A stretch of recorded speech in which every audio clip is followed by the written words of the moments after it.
Good morning, students. I am here to teach you Social Science of Class 8th. Today, we will study from our Geography test. Students, have a look around your room and see what are the objects you can see in your room. Can you name the objects you can see in your room? Yes, your study table, your chair, yes, bag, yes, and your bird, okay, and anything else? Yes, knife, okay, pencil, very good. These are all the objects you can see in your room. Very good. There is a place in Jharkhand that is Dhanbad. When we go there, we can see the place is covered with black and dusty. Can you guess why this place is black and dusty? Yes, because there is a coal field, coal mineral field. That's why the complete place is covered in black and dusty. यदि आप धनबाद जाएंगे, वहाँ पर हमें क्या दिखाई देता है? काला और डस्टी दिखता है. क्यों दिखता है? क्योंकि वहाँ पर कोयले का एक खान है, जिसके कारण वो क्षेत्र काला और डस्टी दिखता है. आप जानते हैं ये क्या है? Yes, this is a biscuit. Can you say what are the ingredients when a baker bake this biscuit or your mummy bake this biscuit? What are the ingredients she or the baker puts in it? Yes, the flour, the sugar, the milk. Very good. Can you see the sugar or the flour or the milk in this biscuit now? No. We can see the milk or sugar or flour. क्या हम ये biscuit किससे बनते हैं? मैदा से या उसमें चीनी डालते हैं और दूध से. क्या आप इसमें वो दिखाई देता है अभी? नहीं. In the same way, the rocks on the earth have several materials called mineral in them, and it is scattered. These minerals are scattered throughout the earth's rocky crust. So, what is a mineral? अभी हम लोग इसमें देखें, बहुत सारा चीज़ आप देखें. आपने बताया, हम लोग देखें आपके रूम में बहुत सारे चीज़ हैं. वो किससे बना है? आपने टेबल के बारे में बताए. ये सारा वुड से बना है क्या? नहीं, ये और कुछ मटेरियल से बना है. तो आज हम लोग पढ़ेंगे mineral and power resources.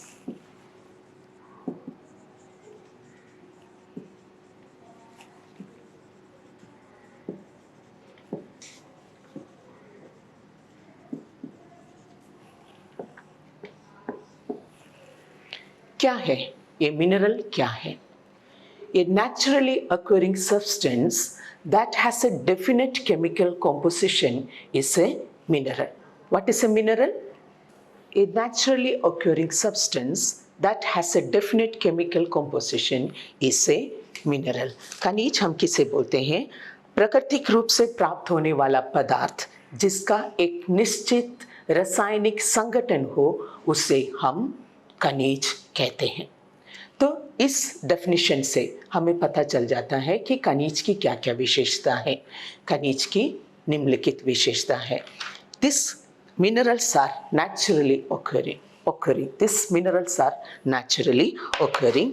They are not made up by humans. They are naturally occurring substance, and it has a definite chemical composition. इसका एक निश्चित रासायनिक संगठन होता है और ये हार्ड होता है. ये मिनरल की विशेषता से हमें पता चलता है. अभी जैसा हम बताएं, मिनरल एंड पावर रिसोर्स क्या है? आप फर्स्ट लेसन में पढ़े हैं. आप बता सकते हैं what is resource? Yes, everything that can satisfy our need is called resource. जो भी चीज़ जो हमारी ज़रूरतों को पूरी करती हैं, उसे हम रिसोर्स कहते हैं. There are 3 types of resource: natural resource, human made resource and human itself. 3 तरह के रिसोर्स है। एक है प्राकृतिक संसाधन, दूसरा है मानव निर्मित संसाधन और तीसरा है मानव। In the second lesson, you are studying about land, soil, water, natural vegetation and animals, wildlife resource। ये आप सेकंड लेसन में पढ़े। तो आज ये लेसन में हम लोग मिनरल्स के बारे में एंड पावर रिसोर्स के बारे में पढ़ रहे हैं। तो मिनरल क्या है मैंने बता दिया कि ए naturally occurring substance that has a definite chemical composition in is called a mineral। प्राकृतिक रूप से प्राप्त होने वाले पदार्थ जिसका एक निश्चित रासायनिक संगठन हो उसे हम खनिज कहते हैं। And these minerals are not evenly distributed in all over the space। ये जो खनिज है एक निश्चित रूप में हर जगह पर समान रूप से वितरित नहीं है। These minerals are found in a particular area or rock formation। Some minerals are found in Antarctica or the Arctic Oceans belt, जो हम आसानी से निकाल नहीं सकते हैं। तो ये जो खनिज है ये एक निश्चित जगह पर या शैलों के पास, शैलों के समूह में संग्रहित है और कुछ मिनरल्स खनिज ऐसे क्षेत्रों पर है जिसे हम आसानी से पा नहीं सकते, जैसे आर्कटिक ओशन के जो बेट है एंड अंटार्कटिका यहाँ पर पाए जाते हैं। अभी हम लोग पढ़ेंगे कि मिनरल्स कितने भाग में इसको बांटा गया है। अभी हम देखते हैं there are around 28,000 minerals are there, but only 100 mineral को ही हम उसको आइडेंटिफाई कर सका है। सो मिनरल, जब हम मिनरल को देखते हैं, मिनरल के बारे में जब हम पढ़ते हैं, how we can identify this minerals, we can identify this minerals through two properties, that is the physical properties and the chemical properties।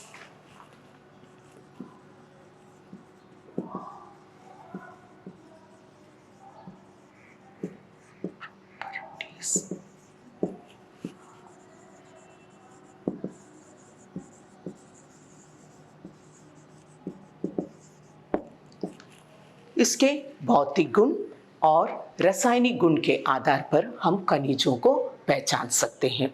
इसके फिजिकल प्रॉपर्टीज में क्या क्या आता है, उसका कलर, उसका डेंसिटी, उसका hardness. In physical properties we can see the colour, the hardness and the density of the mineral. And the chemical properties में हम उसका सोल्यूबिलिटी, द विलेयता, वो किस तरीके से घुलनशील है, उसके आधार पर हम मिनरल्स को पहचान कर सकते हैं। तो इसके आधार पर मिनरल्स को दो भागों में बांटा गया है। एक है metallic and another one is non metallic. Metallic नाम से ही आपको पता चल जाता है। मेटालिक, इसको हम लोग हिंदी में कहेंगे धात्विक और अधात्विक। धात्विक नाम से ही पता चल जाता है या मेटालिक नाम से ही पता चल जाता है वो मिनरल्स जिसमें धातु है, या the minerals which have raw metal is known as metallic minerals, and the minerals which doesn't have metal in that is known as non-metallic। यानी कि जिसमें मेटल नहीं है, धातु नहीं है, उसको हम लोग अधात्विक खनिज कहते हैं। अब हम लोग देखेंगे कि मेटालिक या धात्विक खनिज में क्या है। धात्विक खनिज क्या है? It contains metal in raw form and it has hard substance that conduct heat and electricity, and इसमें क्या है, अपना एक शाइन रहता है, और इसका एग्जाम्पल है आयरन और मैग्नीज और bauxite. Okay, and again this metallic is divided into two parts, ferrous and non-ferrous, law और अलग। फेरस का मीनिंग से हमको पता चलता है जिसमें लोहा, जिसमें आयरन रहता है, for example iron ore. Non ferrous उसका, इससे हमको पता चलता है जिसमें लोहा नहीं रहता है, यानी कि जिसमें आयरन नहीं रहता है, for example gold, silver etcetera. Okay, and non metallic जिसमें मेटल नहीं रहता है उसको हम नॉन मेटालिक कहते हैं। फॉर एग्जाम्पल नॉन मेटालिक जिसमें मेटल नहीं रहता है, जैसे लाइमस्टोन है, कॉपर है, जिप्सम है, ये सब क्या है, नॉन मेटालिक है। और एक बात याद रखना कि दिस मेटालिक जितना भी मिनरल्स है, this metallic minerals are found in igneous rock. So you have already studied in class 6. There are 3 types of rock. Can you name that? Yes, igneous, then metamorphic and third sedimentary rock. उसको हम हिंदी में बोलेंगे अवसादी shell, कायांद्रित shell और अग्नेय shell. तो जो igneous शेल है, अग्नेय शेल है, igneous rock, it is also known as primary rock. So ये इग्नेस रॉक का फॉर्मेशन ये कैसा बनता है, ये जो है वैल्केनिक इरप्शन से जो लावा और मैग्मा निकलता है, जब ये बाहर आता है, ये सेटल हो जाता है, it settle on the under the surface और ओवर द सरफेस, और वो अग्नेस रॉक जो है फॉर्म होता है उसमें, and this is known as primary rock. अग्नेय शेल जो है, जब ज्वालामुखी विस्फोट होता है उससे जो लावा और मैग्मा निकलता है, जब वो बाहर निकलते हैं तो कुछ जो है पृथ्वी के अंदर और कुछ जो है पृथ्वी के बाहर जम जाता है। उस तरीके से ये अग्नेय शेल का निर्माण होता है। एंड देन नेक्स्ट है metamorphic rock. Metamorphic rock means the change when pressure और हीट एक अग्नेय शेल रॉक पर आता है, that time this change into metamorphic, कायांतरित, यानी कि जब प्राइमरी शेल बोलते हैं इसमें प्रेशर आता है, हीट आता है, तो ये छोटे छोटे कणों में टूट जाता है और ये कायांतरित रूप में, मतलब सेटल होकर कायांतरित रूप में हो जाता है। एंड तीसरा जो है सेडिमेंट्री रॉक, एंड जिसको हम अवसादी शेल कहेंगे। सेडिमेंट्री रॉक उसका नाम से ही, from its name itself we came to that sedimentation। ये igneous and metamorphic rock जब टूट जाता है एंड इसका सेडिमेंट होता है, ये रॉक जो है सेडिमेंट होकर ये सेडिमेंट्री रॉक का निर्माण होता है। और ये ऑर्गेनिक सेडिमेंटेशन भी है, जिसमें जो पौधा है, प्लांट्स वगैरह सेडिमेंट होता है। तो ये जो मिनरल्स जो है, मेटालिक मिनरल्स जो है, that is found in igneous and metamorphic rock, and the non-metallic minerals that is found in the sedimentary rock, and even the coal and petroleum fuel just coal and petroleum, these are also found in the sedimentary rocks or the sedimentary strata. Now how we will extract the minerals from the earth's surface or under the earth's surface? There are 3 methods for extracting the mineral. First one is mining, second one is drilling, and third one is quarry. Mining इसको हम हिंदी में बोलेंगे खनन। क्या है खनन, क्या है माइनिंग, क्या है? When we take out the minerals from inside the surface of the earth, that is known as mining। जब हम पृथ्वी के अंदर पाए जाने वाले खनिज को बाहर निकालते हैं, उसको हम क्या कहते हैं? खनन कहते हैं। The minings are 2 types. One is open cast mining and second one is shaft mining. What is open cast mining means? जो एर्थ सरफेस है उसके कम गहराई पर जो मिनरल्स पाया जाता है, तो that is extract from the by removing the upper layer of the surface, we are removing the minerals from there. That is known as open cast mining. उसके लिए ज़्यादा गहराई में वो मिनरल नहीं होता है। Second one is shaft mining, when the minerals are in depth. Okay, in depth, that we extract through shaft mining. We bore we bore, and that bore is known as shaft. That's why it's known as shaft mining. अब हिंदी में इसको हम लोग बोलेंगे खनन. खनन मतलब जो हम पृथ्वी के गर्भ से जो मिनरल्स को, जो खनिज को जब हम बाहर निकालते हैं, हम खनन कहते हैं. और ये खनन दो तरह का है. एक है विवृत खनन और दूसरा है कूपकी खनन. विवृत खनन मतलब जब ये मिनरल्स पृथ्वी के सतह के जस्ट नीचे रहता है, ठीक है, ज़्यादा नीचे नहीं है, वहाँ से जब हम उसको निकालते हैं उसको हम विवृत खनन कहते हैं. और कूपकी खनन बोलने से क्या है, वो पृथ्वी के बहुत गहराई में रहते हैं, तो उसको वहाँ से निकालने के लिए गहन इसके द्वारा, हम कूपकी के द्वारा उस मिनरल्स को हम बाहर निकालते हैं, तो उसको हम बोलते हैं कूपकी खनन. सेकंड है drilling. Drilling. What is drilling? Petroleum and natural gases are found in the depth of the earth. बहुत गहराई में, बहुत नीचे ये पाए जाते हैं. So how we can extract this petroleum and natural gas from the earth? So to extract the petroleum and natural gas from the earth, under the earth, we have to drill. Drill करना पड़ता है, और drill करके हम ये जो petrol और natural gas है इसको हम बाहर निकालते हैं. जो फोटो आप देख रहे हैं, जो पिक्चर आप देख रहे हैं. नेक्स्ट है कोरिंग. कोरिंग बोलने से क्या है, जो अर्थ सरफेस के ऊपर भी बहुत सारे मिनरल्स होते हैं, बस जस्ट भी हम लोग क्या करते हैं, उसको डिग करके उस मिनरल्स को निकालते हैं. उसको हम लोग क्या बोलते हैं, कोरी बोलते हैं. आप यहाँ पर भी देखे होंगे पोर्ट ब्लेयर में, हम जब ब्रिजगंज वो साइड में जाते हैं तो वहाँ पर कोरी होता है, ठीक है.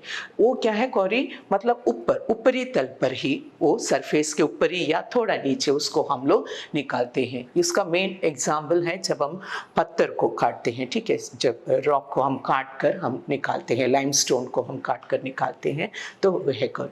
तो तीन तरीके से हम मिनरल का एक्सट्रैक्ट कर सकता है, यानी कि मिनरल का हम निष्कर्षण कर सकते हैं, खनिजों का निष्कर्षण कर सकता है. एक है माइनिंग, उसको फिर हम दो बार में बांटा गया है, open cast mining and shaft mining. Second है ड्रिलिंग. ड्रिलिंग के द्वारा हम पेट्रोलियम और नेचुरल गैस जो बहुत गहराई में है उसको निकालते हैं. और कोरी के द्वारा, कोरी जो सरफेस के ऊपर जो मिनरल्स पाए जाते हैं उसको हम डिग करके निकालते हैं. अब हम लोग पढ़ेंगे, तो ये था minerals, the distribution of minerals. So the distribution of minerals, हम लोग we are already studied about the rocks. I told you there are three types of rock. Can you name that? Yes, igneous, then metamorphic, then sedimentary, agnosial, Kayandrid shell और अवसादी shell. So the minerals जो है that are found in this rock beds, ये rock beds में रहते हैं. अभी हम लोग देखेंगे कि कौन सा रॉक जो है, कौन सा मिनरल्स जो है कौन सा रॉक में रहते हैं. जैसा all the metallic minerals, that is iron और बॉक्साइट, मैग्नीज, जो भी हम बताया, that is found in the igneous rock and the metamorphic rock. जितना भी आयरन होर है, मैग्नीज है, बॉक्साइट है, ये सब कहाँ पर मिलता है, ये अग्नेय शेल और कायंद्री शेल के पास मिलता है. And all the non metallic method, all the non metallic minerals, that is the limestone, gypsum, ये सब हमको अवसादी शेल या सेडिमेंट्री रॉक के पास मिलता है. इवन कोल और पेट्रोलियम भी हमको सेडिमेंट्री रॉक और सेडिमेंट्री स्ट्राटा के पास पाया जाता है. तो उसके हिसाब से जो डिस्ट्रीब्यूशन है मिनरल्स का वो इस तरीके से है. जो आयरन होर है वो नॉर्थ स्वीडन में पाया जाता है. Copper and nickel deposits in Canada, iron, nickel and chromates and platinum in South Africa, manganese deposit in Georgia and Ukraine, phosphate belts of Algeria. तो ये एक टोटली, अभी हम लोग कॉन्टिनेंट के हिसाब से पढ़ेंगे कि कौन सा मिनरल कहाँ पर पाया जाता है. You know how many continents are there? Okay, 7. कितना महाद्वीप है? 7 महाद्वीप. तो अभी हम देखेंगे ये महाद्वीप में ये कहाँ पर पाया जाता है. सबसे पहले हम लोग देखेंगे एशिया. एशिया कॉन्टिनेंट में China and India have large iron ore deposit. In Asia, China and India have the large iron ore deposit, and world's half production of tin is found in Asia. World का जो half production of tin है वो भी Asia महाद्वीप में पाया जाता है, और ये एशिया महाद्वीप में and in Asia it is found in China, Malaysia and Indonesia. और इसके अलावा चाइना में लेड है, एंटीमनी है एंड टंगस्टन भी पाया जाता है। नेक्स्ट हमारा कॉन्टिनेंट है यूरोप। वो जो है वर्ल्ड का लीडिंग प्रोड्यूसर ऑफ आयरन है। वर्ल्ड का सबसे ज़्यादा आयरन यूरोप में पाया जाता है। उसका जो कंट्री है वो है Russia, Ukraine, Sweden and France. यहाँ पर जो है आयरन ओर पाया जाता है। और eastern Europe and European Russia में copper, lead, zinc, manganese and nickel पाया जाता है। एंड यूरोप में स्विट्जरलैंड एक ऐसा कंट्री है, Switzerland is the country that has no mineral deposit. Do you know that? In Switzerland is a country, the country has no mineral deposit. इसमें कोई भी mineral deposit नहीं है। अब नेक्स्ट हम देखेंगे नॉर्थ अमेरिका। नॉर्थ अमेरिका का जो मिनरल है वो 3 भागों में बांटा गया है। एक है Canadian region, and next है Appalachian region, and third one is mountain ranges of the west.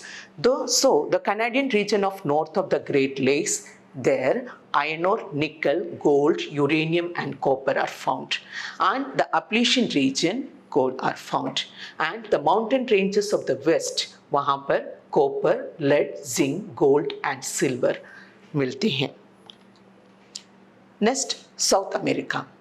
South America में South America is the largest producer of high grade iron ore.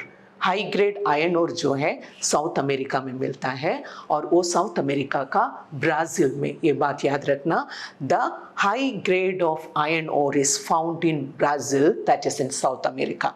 And Chile and Peru में copper मिलता है, Brazil and Bolivia में tin मिलता है, Venezuela, Argentina, Chile, Peru और Colombia में oil मिलता है, और gold, silver, zinc, manganese, bauxite, platinum and diamond भी यहाँ पर मिलता है।